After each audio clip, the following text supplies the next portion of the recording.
I studied in Scarlet. Chapter 1. Mr. Sherlock Holmes. In the year 1878, I took my degree of Doctor of Medicine at the University of London and proceeded to Netley to go through the course prescribed for surgeons in anatomy. Having completed my studies there, I was legally attached to the 5th Northumberland Fusiliers as assistant surgeon. The regiment was stationed in India at the time, and before I could join it, the Second Afghan War had broken out.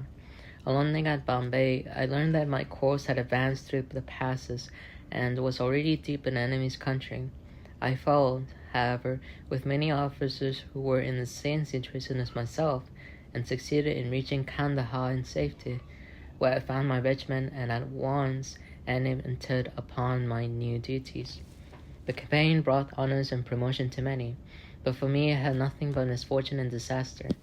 I was removed from my brigade and attached to the Berkshires, with whom I served at the fatal Battle of Maiwand. There I was struck on the shoulder by a Giselle bullet, which shattered the bone and grazed the subclavian artery. I should have fallen into the hands of the murderous Gasseys had it not been for the devotion and courage shown by Murray, my orderly, who threw me across a pack horse and succeeded in bringing me safely to the British lines. Worn with pain and weak from the prolonged hardships which I had undergone, I was removed with a great train of wounded sufferers to the base hospital of Peshawar. Here I rallied, and already improved so far as to be able to walk about the wards, and even to bask a little upon the veranda, when I was struck down by a terroric fever, that curse of our Indian possessions. For months my life was despaired of, and when at last I came to myself and became convalescent, I was so weak and emaciated that a medical board determined that not a day should be lost in sending me back to England. I was dispatched, accordingly, in a troop ship, Orontes, and landed a month later on Portsmouth jetty, with my health irretrievably ruined, but with permission from a paternal government to spend the next 9 months in attempting to improve it. I had neither kith nor kin in England, and was therefore as free as air, or as free as an income of 11 shillings and 6 a day will permit a man to be. Under such circumstances I naturally gravitated to London, that great cesspool into which all the loungers and idlers of the empire are irresistibly drained. There I stayed for some time at a private hotel in the Strand, leading a comfortless, meaningless existence, and spending such money as I had, considerably more freely than I ought. So alarming did the state of my finances become, that I soon realized that I must either leave the metropolis and rusticate somewhere in the country, or that I must make a complete alteration in my style of living. Choosing the latter alternative, I began by making up my mind to leave the hotel and take up my quarters in some less pretentious and less expensive domicile. On the very day that I had come to this conclusion, I was standing at the Criterion bar when someone tapped me on the shoulder, and turning round I recognized young Stamford, who had been a dresser under me at Bart's. The sight of a friendly face in the great wilderness of London is a pleasant thing indeed to a lonely man. In old days Stamford had never been a particular crony of mine, but now I held him with enthusiasm, and he, in his turn, appeared to be delighted to see me. In the exuberance of my joy, I asked him to lunch with me at the Holborn, and we started off together in a hansom. "Whatever have you been doing with yourself, Watson?" he asked in undisguised wonder. As we rattled through the crowded London streets, "You are as thin as a lath, and as brown as a nut." I gave him a short sketch of my adventures, and I hardly concluded it by the time that we reached our destination. "Poor devil," he said, commiseratingly, after he had listened to my misfortunes. "What are you up to now?" "Looking for lodgings," I answered, trying to solve the problem as to whether it is possible to get comfortable rooms at a reasonable price. "That's a strange thing," remarked my companion. "You're the second man today that has used that expression to me." "And who was the first?" I asked. "A fellow who is working at the chemical laboratory up at the hospital. He was bemoaning himself this morning because he could not get someone to go house with him in some nice rooms which he had found, and which were too much for his purse. "By Jove," I cried, "if he really wants someone to share the rooms and expense, I am the very man for him. I shall prefer having a partner to being alone." John Stanford looked rather strangely at me over his wine glass. "You don't know Sherlock Holmes yet," he said. "Perhaps you will not care for him as a constant companion." "Why? What is there against him?" "Oh, I didn't say there was anything against him. He's a little queer in his ideas. Enthusiast in some branches of science. As far as I know, he is a decent fellow enough." "A medical student, I suppose," said I. "No. I have no idea what he intends to go in for. I believe he is well up in anatomy, and he is a first-class chemist, but, as far as I know, he has never taken out any systematic medical classes. His studies are very desultory and eccentric, but he has amassed a lot of out-of-the-way knowledge which will astonish his professors." "Did you never ask him what he was going in for?" I asked. "No. He is not a man that is easy to draw out, though he can be communicative enough when the fancy seizes him." "I should like to meet him," I said. "If I am to lodge with anyone, I shall prefer a man of studious and quiet habits. I am not strong enough yet to stand much noise or excitement. I have enough of both in Afghanistan to last me for the remainder of my natural existence. How could I meet this friend of yours?" "He is sure to be at the laboratory," returned my companion. "He either avoids the place for weeks, or else he works there from morning till night. If you like, we will drive round together after luncheon." "Certainly," I answered, and the conversation drifted away into other channels. As we made our way to the hospital, after leaving the Holborn, Stanford gave me a few more particulars about the gentleman whom I proposed to take as a fellow lodger. "You mustn't blame me if you don't get on with him," he said. "I know nothing more of him than I have learned from meeting him occasionally in the laboratory. You proposed this arrangement, so you must not hold me responsible. If you don't get on with it, it will be easy to part company," I answered.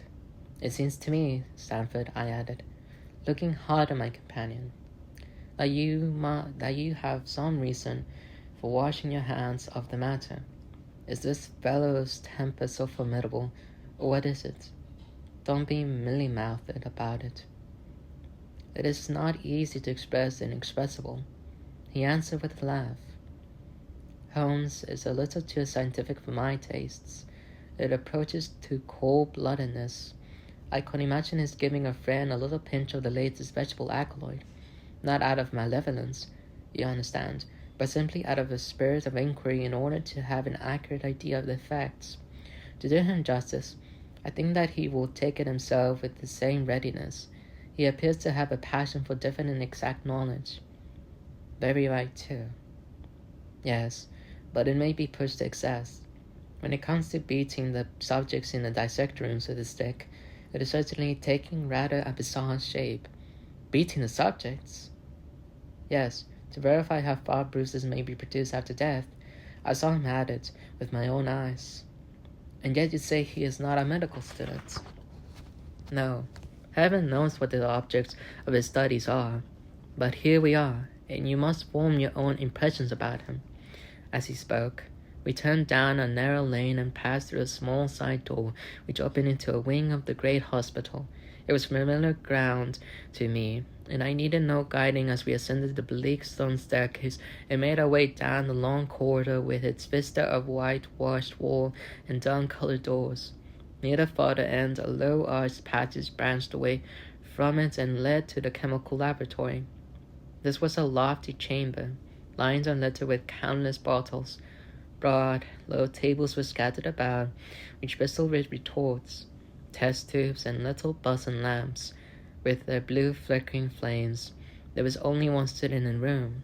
He was bending over a distant table, absorbed in his work. At the sound of our steps, he glanced round and sprang to his feet with a cry of pleasure. "I found it! I found it!" He shouted to my companion, running towards us with a test tube in his hand.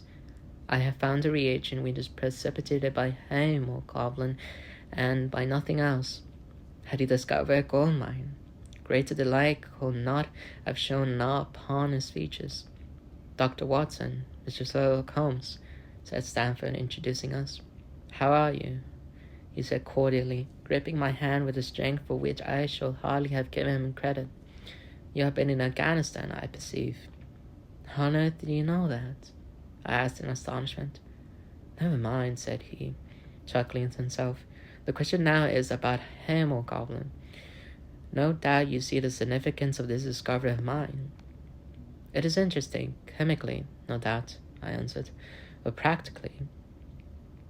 Why, man, it is the most practical medical legal discovery for years. Don't you see that it gives us an infallible test for bloodstains?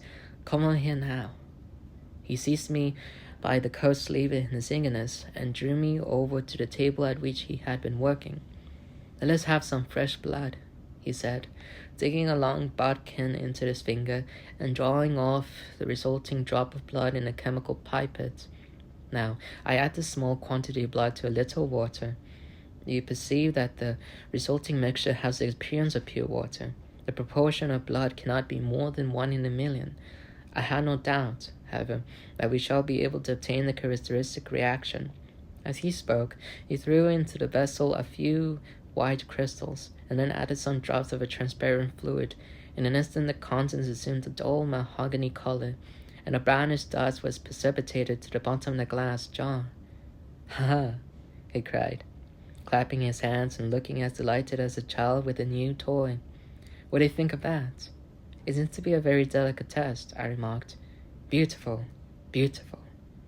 The old Guaycom test was very clumsy and uncertain. So is the microscopic examination for blood corpuscles. The latter is valueless if the stains are a few hours old.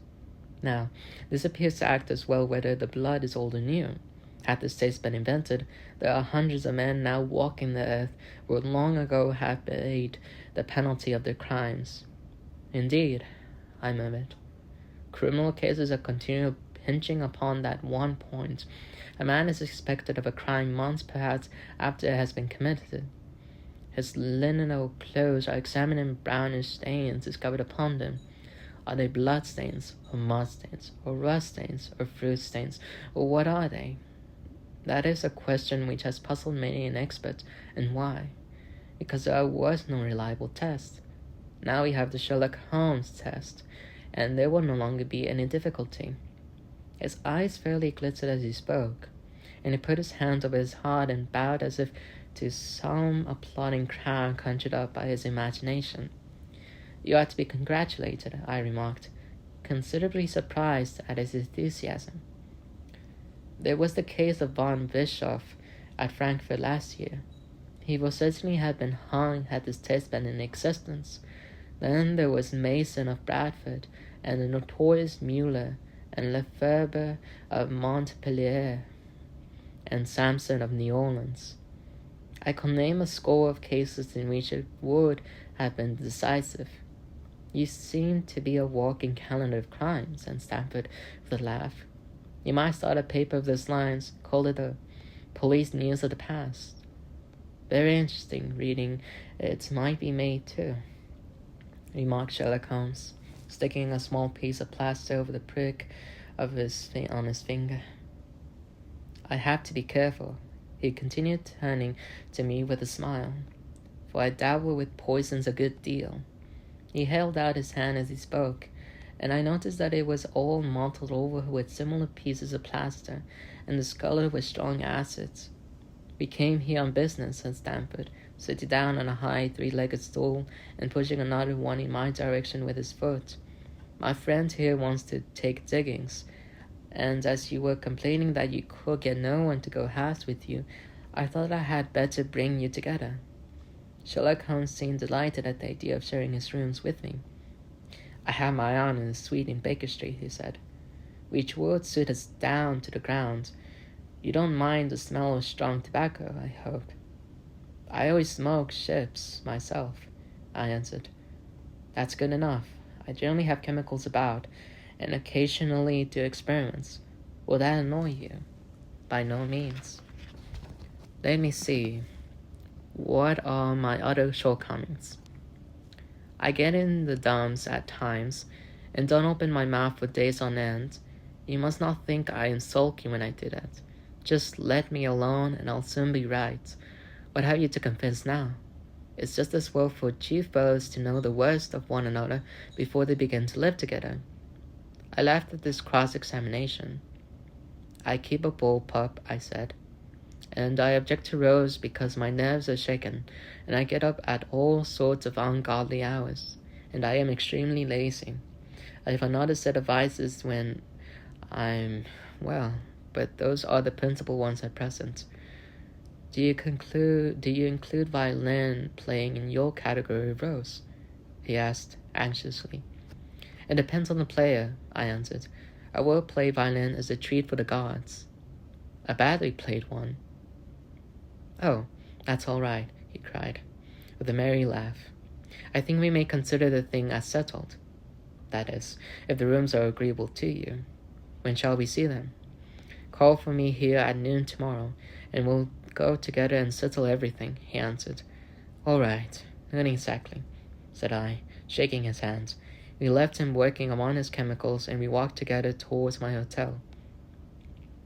By the way, I asked suddenly, stopping and turning upon Sanford, how the deuce did he know that I had come from Afghanistan? My companion smiled an enigmatical smile.